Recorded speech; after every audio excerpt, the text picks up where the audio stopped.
Hey everyone, I'm back. We are working on our take it apart, put it back together analysis project.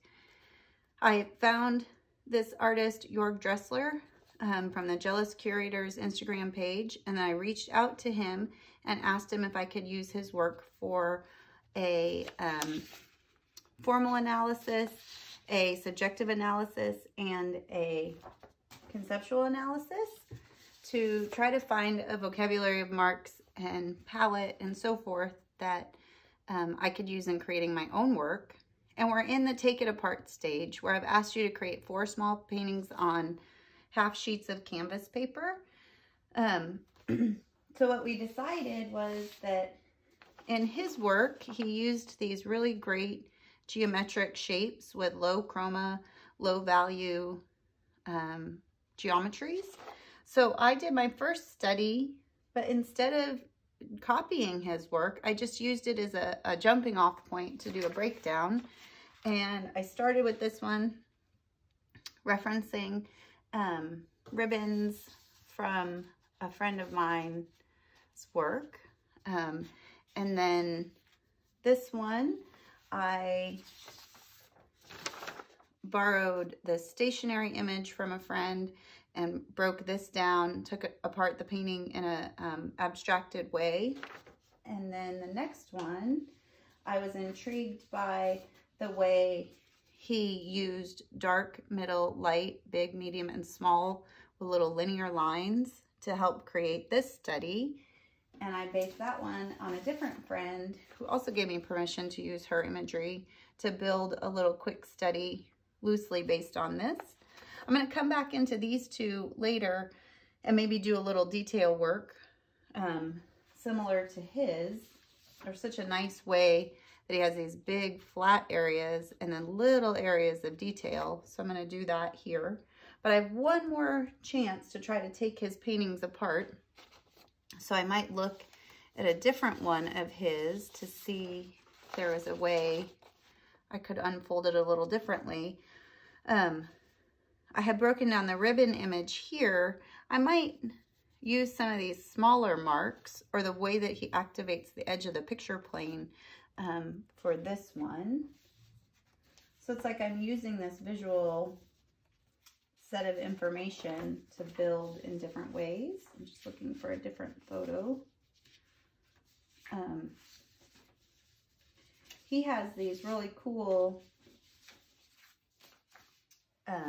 little color blocks that I wanted to investigate in my last one. And in these examples, he's putting them on a little bit higher chroma backdrop. So I think I'm going to start with a flat backdrop of something a little brighter than these pale ones. And then I'll mix up some bright high chromas and make some little studies like this. While he used these tiny little rectangles, I think I'm going to do it a little differently because I don't want to steal his work. I want to just be inspired by it. So I'm going to mix up a little bit richer background. And I'm thinking about still referencing some of my friend's imagery. And maybe this here is such a pretty green. I think I'm going to try and mix up something like that. Put this where we can see it. I've been working in my home studio, so I'm not using toxic thinner materials. I've been using this solvent-free fluid by Gamblin. It's a safflower alkyd painting medium. It says it increases the flow of oil colors and that it's non-toxic. Says it increases the flow and transparency. It speeds the drying. That's what I'm really after.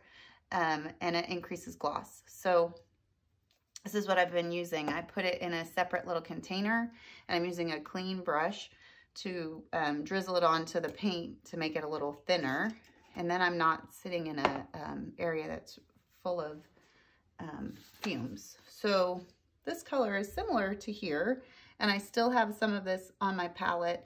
So I'm going to see if I can kind of affect it a little differently. So I have a different color family here.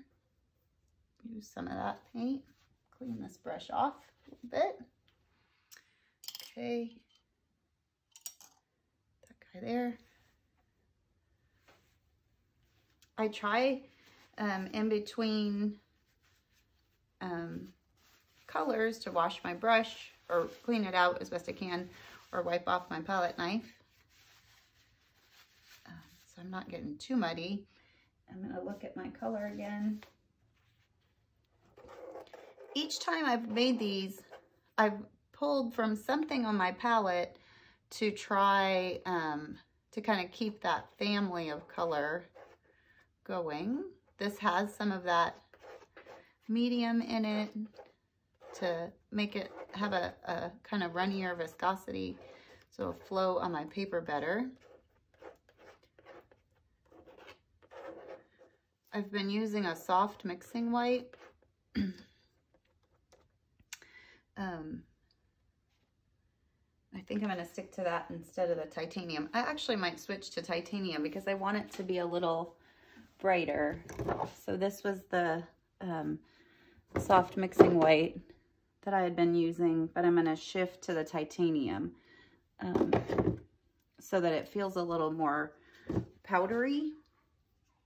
I'm using really pretty inexpensive paints. These are the paints we bought on our kit, just so that we're not spending a ton of money at the beginning of learning how to oil paint, but it might be worth it if you love this once you work through this paint, to slowly start to buy some colors of a higher quality paint. I'm going to clean this off because I don't want to contaminate my white.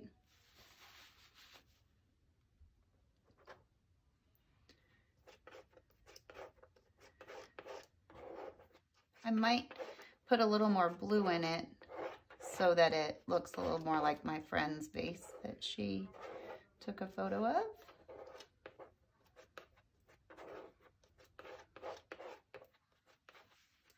Let's see how we did here. So I'm always looking for visual references. Yeah, that's a little too green. So I'm going to grab a little bit, I think, of my ultramarine, and I think I'm going to need a little more white.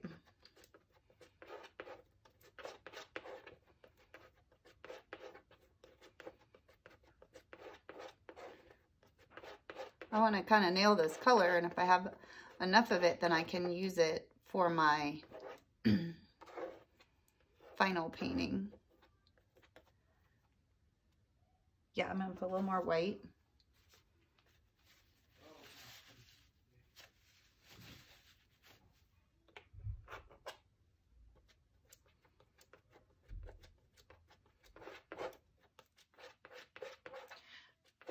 I feel like all of you over the semester have done such a great job of taking time mixing up your color palettes before you get going. And it makes it so much easier to make a final painting because the mixing is done and then you're just painting and then altering them a little as you go. Let's see how we did.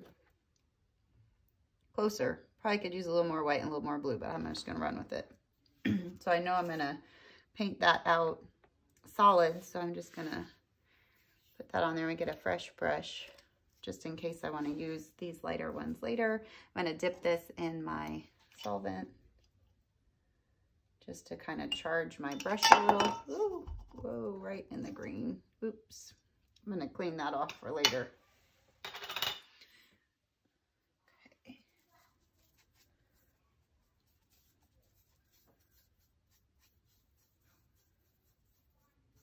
Yes, this is a little bit higher chroma, a little brighter.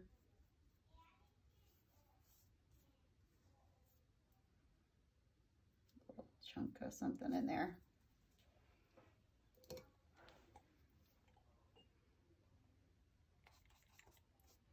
Put a little more of that medium so it moves around a little more. Trying to paint away from the edges as best I can so that it doesn't creep up under the tape.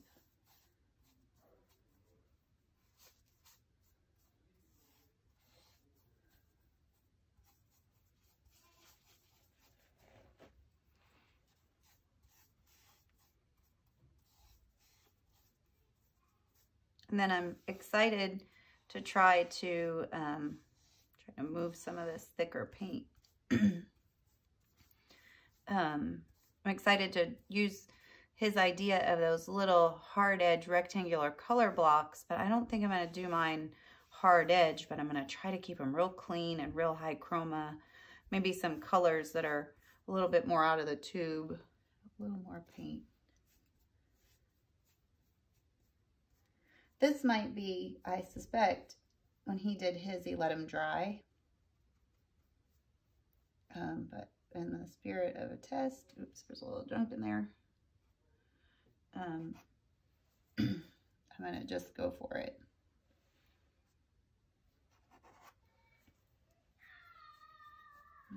Okay.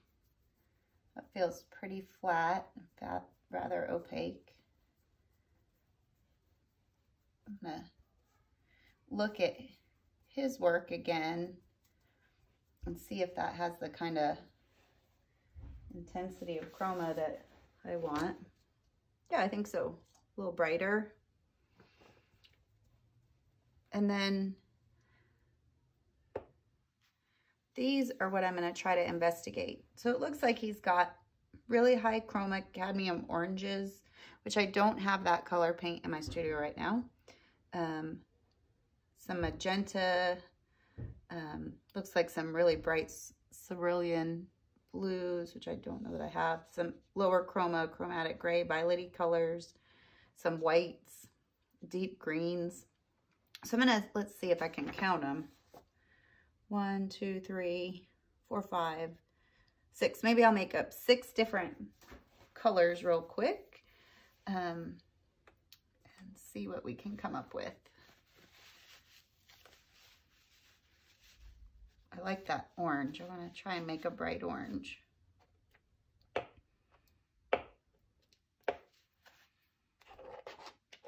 Make a little more room in my palette. I want to save some of these families of color for later.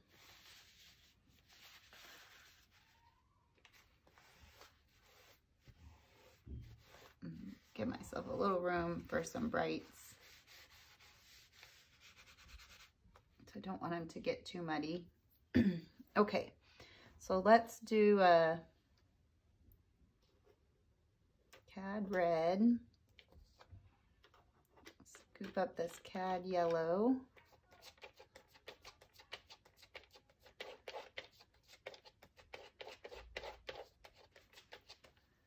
I'm gonna get a little more of the yellow, if I can find it. I cannot right now. To come back to that, see where it's at. Oh, here it is, sorry. This is a cadmium yellow pale. I thought this was a cad medium, but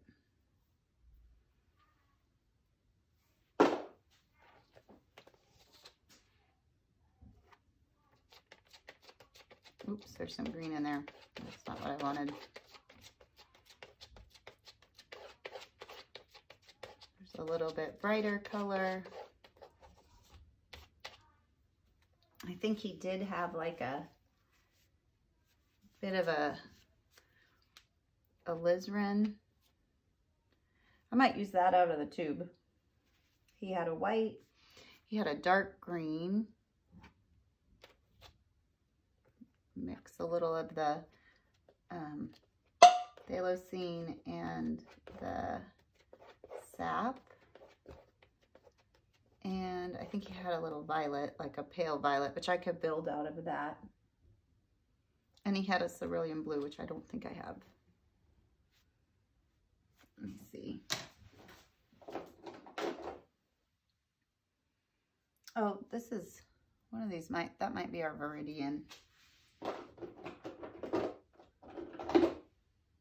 No, I don't have any cerulean, so I'll see what I can come up with.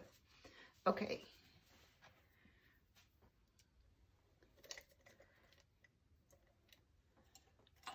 So he had pretty little marks. So I'm going to charge my brush with some of my medium.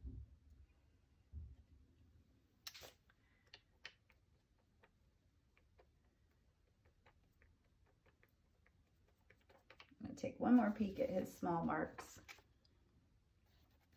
But I'm gonna do them a little more like petals.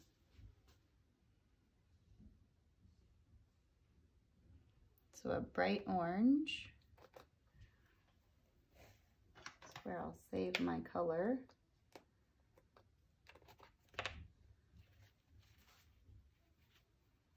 Clean out the bristles a bit. I'm gonna try some of the alizarin.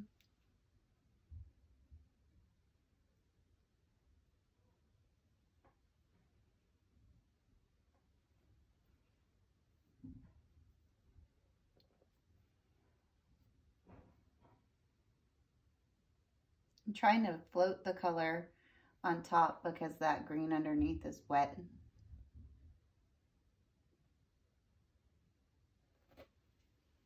Put that for now. I'll try the green. I don't know if you can see this off camera, but I'm really trying to take the paint out of the brush. I might switch brushes if I felt I didn't get enough of it out of there. Or this is where I would use my Turpenoid to clean the brush. And then, well, I'll show you.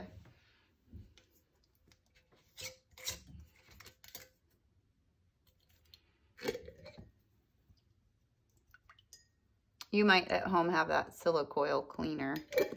I was making do with our quarantine stuff. Okay, so then I got some of that paint out of there. Switch to the green. It's a little thick.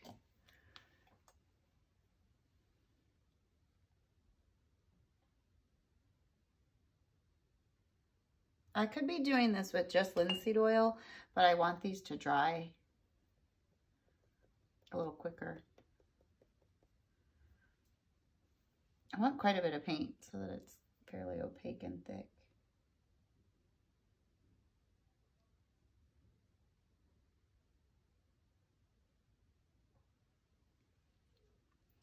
Then he shifts to almost a white.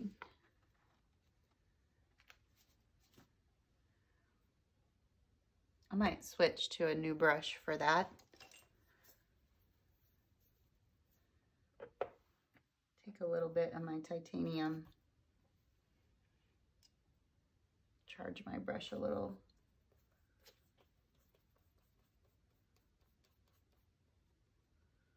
So it's thick.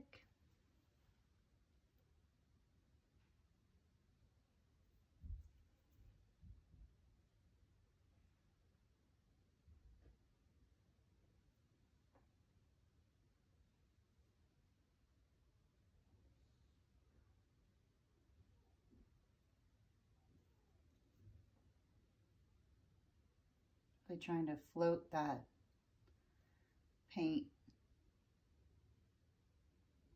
on top.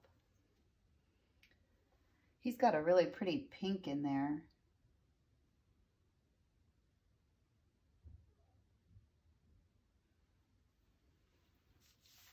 I might use the pink I used down here, and I can use this white, I think.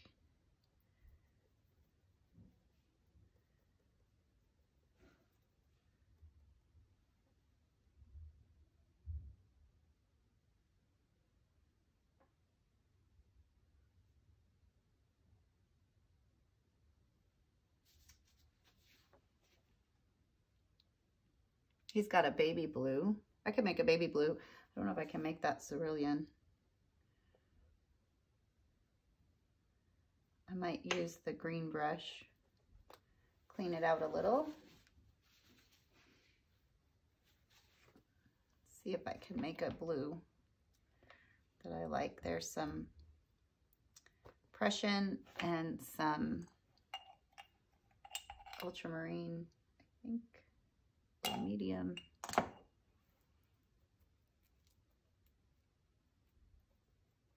I'll make a dark one and then I'll add a little light to get that pretty baby blue.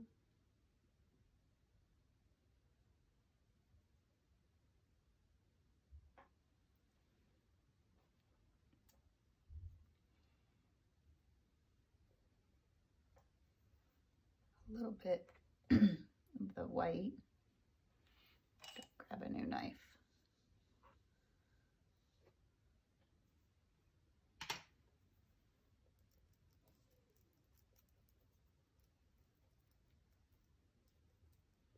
Actually is pretty close to his,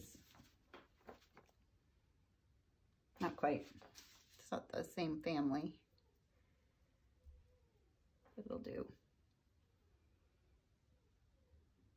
Don't think I want my blues next to each other. Actually, he does put his blues next to each other.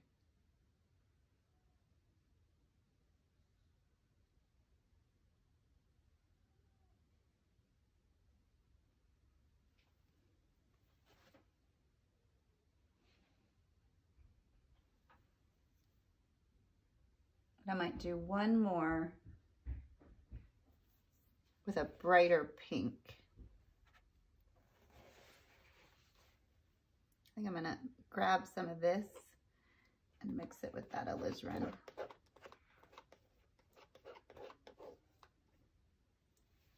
There.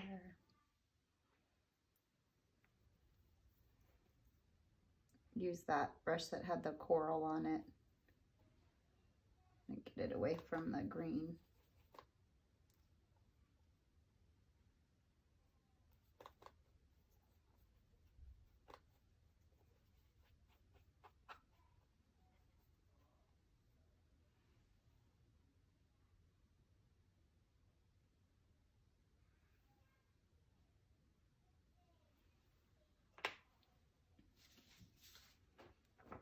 He had some of them together.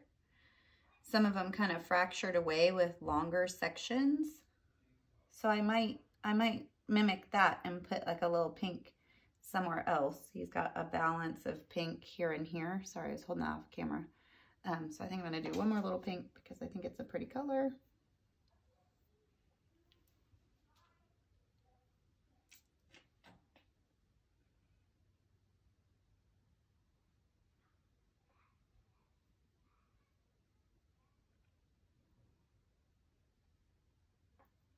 And I think for now, that'll be it for my breakdowns, my take it apart sections by looking at my own subject,